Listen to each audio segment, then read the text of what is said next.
This race, Dani Pedrosa, he's looked good all weekend long. He could be a bit of a dark horse for this win. You've got to bet that the Repsol Hondas are probably the markers here. Who's it going to be then that makes the whole shot? Great start from the middle of the grid from Dani Pedrosa. Well, that's a bit old school from him, isn't it? He used to get an absolutely lively one, but eventually it's the Ducati that gets wound up, and it's Dobby that leads from, yes, it is, the Pramac Ducati that's run a little wide, and he's picked up by the Yamaha as well, and that's 93. Marquez. Marc Marquez right off the track and at the back of the field. Marc Marquez is stone last. We've got a race, ladies and gentlemen. 22 laps as Marc Marquez has to make it through. What did we say about turn one? What did we say? And Always. Lorenzo had a bad start, got off the line badly, but has got through to second place. And that's Iannone on the other Ducati in third. It is Iannone. I thought it was a Pramac bike at first. So did I.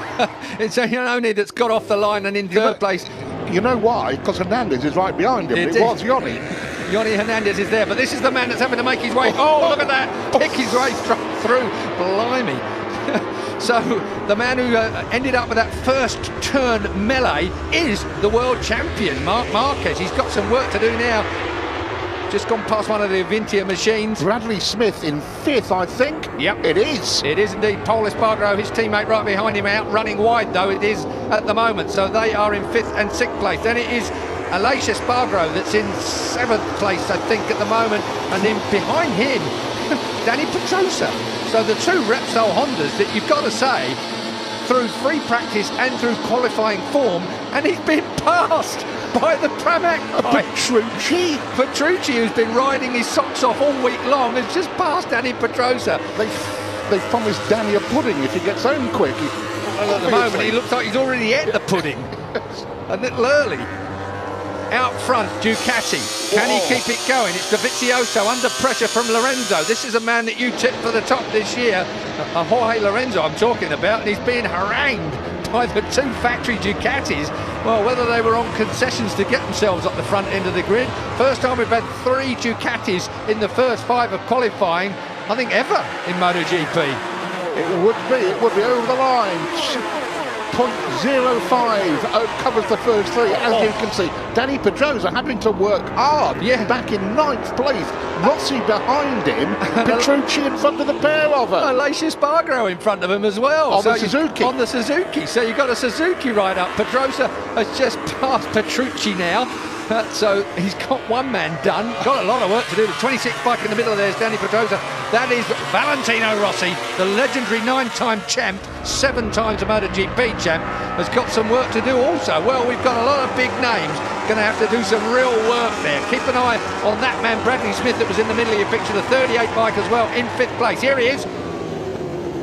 Homing in. Well, hopefully, we heard a lot about bad batch tyres and all the rest of it. Very, very unusual. I've never heard that before with Bridgestone. They have been out in the heat, I suppose, a bit in the containers here since testing here at Losail last week, but never heard of it before, I must say. Bautista's already thought better of it. He came in the pits at the end of the first lap. That must be amazing. Oh, hop, skip, jump for the 99. That's Jorge Lorenzo that's properly come out the box trying here, hasn't he? Oh, just a bit. Well, Dovizioso versus Jorge Lorenzo. Lorenzo knows with the Repsol Hondas mired back. Look at this. Oh, that is just beautiful. Absolutely so, Jorge. Fantastic. What an artist. Through then these fast right-handers, 4th gear. They are really tramping round these 3 right-handers. And Jorge picked up the pace in the middle as he entered into the first set of those right-handers, and now trying to eke out some kind of advantage. He'll know from his board exactly where everyone is, and that'll help. Look where the Repsol Hondas are, Jules. Marquez is 14th by my calculation. There he is. Pedrosa is only 7th. So the world champion and his teammate much favoured. I've got to say, I thought the Repsol Hondas round here were, if they could get off the line, were going to be just the bikes to beat. They appeared to get off the line okay, but what happened then? Oh, first corner melee, isn't it? And certainly that Ducati looked quick. Here we go. That's Paul Espargaro on the 44 in front of the blue and yellow of Valentino Rossi, but in front of them, the Repsol Honda at the 26, Dani Pedrosa. Whoa, somebody's gone the scenic route. There is Scott Redding. Scott Redding on the Mark VDS blue and yellow machine with the Estrella Galizia colours as well. But out front is the Movistar Yamaha. Didn't think I'd be saying this, Julian. The Yamahas just didn't look like they got the pace throughout the week to be in this position. They most certainly did not. The gaps were tiny though, weren't they? So all the way through. In fact, I think riders are looking more at lap times now than they are on the lap sheet, because basically wherever they ended up, they're only tenths of seconds off of the top pace. I've never seen MotoGP as close as it was in qualifying. In fact, a second covered the top 12 riders in qualifying. You don't often see that when it comes to MotoGP. Cal Crutchlow in 10th, Scott Redding 14th, and Eugene Laverty in 22nd. Don't really know what Cal Crutchlow's got for us in this race. I must say he had a terrible qualifying, jumped off it when he really shouldn't have, and we really don't know quite what he's got for us in race trim. I'm enjoying Yoni Hernandez in 4th. Oh, Yoni came good last year, didn't he? I've got to say, the Ducati boys, even if they're riding the 2014.3 or whatever Yoni is riding, Marc Marquez up to 12th now, we're on board with him. Chasing a Suzuki. Oh, there he goes, forcing his way through. Oh, that was when he got basically nerfed off. Was he nerfed or was it self-inflicted? There was no room left. No room left in the track, I don't think, and I think he had to go out there. But then when it counts... They're saying Bautista was involved with him. I think he found himself right on the outside of the domino effect. It wasn't the start he needed to get. He didn't get a whole shot out of the grid and put himself in a very poor position logistically when he got down to turn 1. Here we go then, the power of the Ducati with the winglets, by the way. Yes, they're running the aerodynamics that seems to be favoured here at Losail. They tried them in testing, it seemed to work. Then they tried them without them on there during the week in free practice, but they soon came back on, didn't they? They did indeed. Marquez tramping towards them. That's Pedrosa, who's gone past Bradley by the look of it. He has. Hernandez is the man of the match at the minute, isn't he just? There he is. Just on the Pramac bike. That's the 2014.3 in 4th place. Whoa! Oh, that's a bit tight. Hello, teammate. Yes. I think nearly wiped his wing off. I don't know about anything else. Let's have a look and see if they're both running winglets. I think they are. Yes, they are. Yep. Well, they've got a bike with and bike without each, haven't they? So no, Dobby's got both with them. Now, so he's gone through that phase of testing, has he? Yes, one of each. Ducati's 2nd, 3rd and 4th. Yeah, we haven't said that for a while, have we? Ever.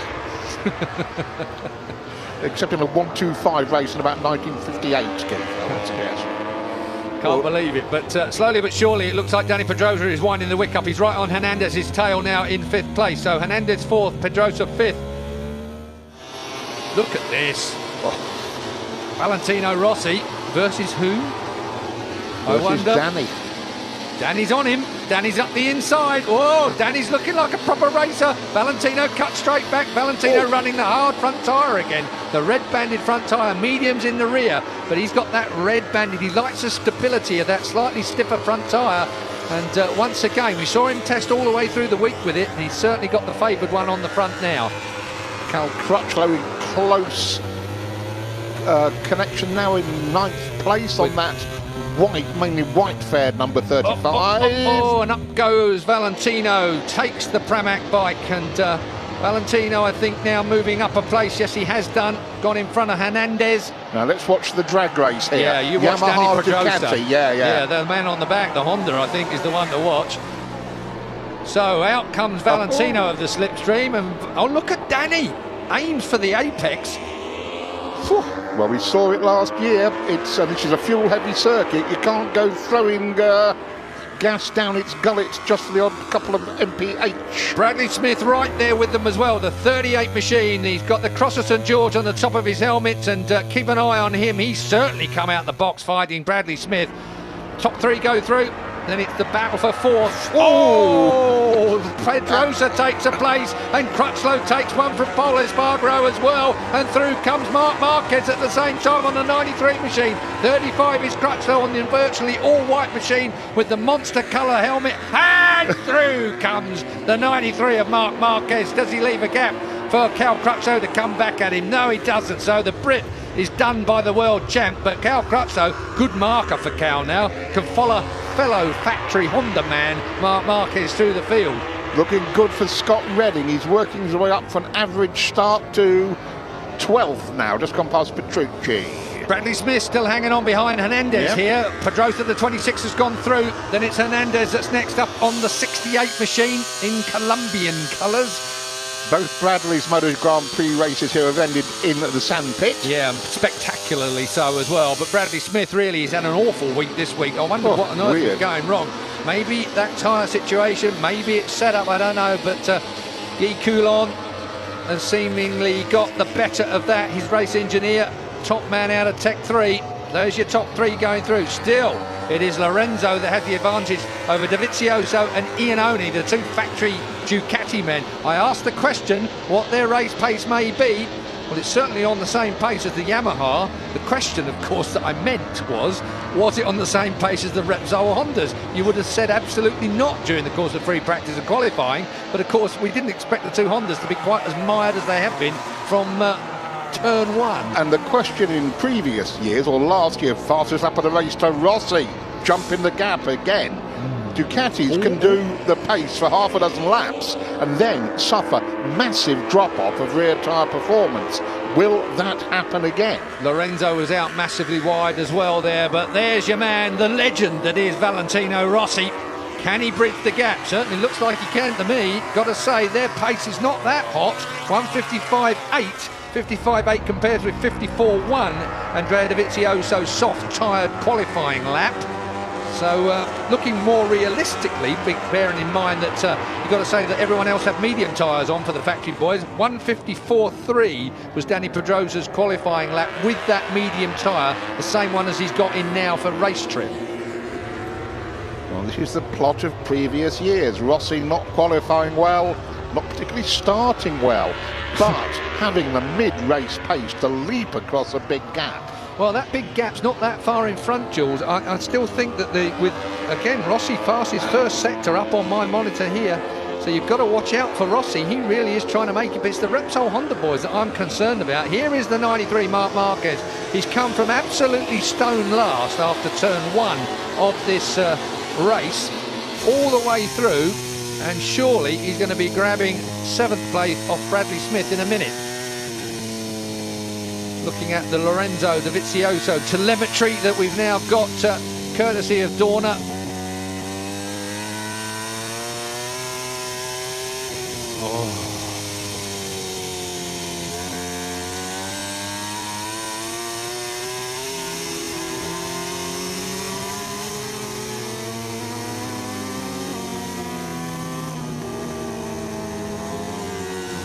Onto the front straight, looking back then at the Ducati. Jorge Lorenzo winds the wick up, but look at the speed of the Ducati as it closes in towards the 65 mile an hour turn 1 from 205 miles an hour onto the brakes. The angle of the attack of those 2 winglets, surely when the front dips down, is a bit of an advantage for the Ducati. I can't tell that. Oh, he nearly scraped that on the floor. That wing looked like it was on the floor. It did indeed. That would not be a clever idea. You've got to say it's designed that way. Indeed, but don't expect to see those winglets last for long. They very much have the hallmark of a temporary fix. Well, maybe it's just that extra thing that Delinea's looking for. I tell you what, he's under attack, Lorenzo. He's not going to be staying out front for much longer. There is Marc Marquez having to work very, very hard from last place through to 7th. He's just fractionally slower than Lorenzo last time round, almost identical. Yeah, that's lap time. Got plenty of time though. The thing is, how much is he going to use that tyre up, working his way through from the back? He's going to have to really pace himself as he makes his way through. We're looking at Dovizioso in 2nd place. He's trailing the Yamaha man of Jorge Lorenzo, but not by much. He looked like a bit of a challenge coming his way. And Dovizioso, he's a beautiful rider on a motorbike. He's got brains as well. Exactly. I was just about to say the thinking man's racer as well, isn't he? Certainly is. You can hear it banging against the electronic limiters there as the bikes start to spin all that horsepower up.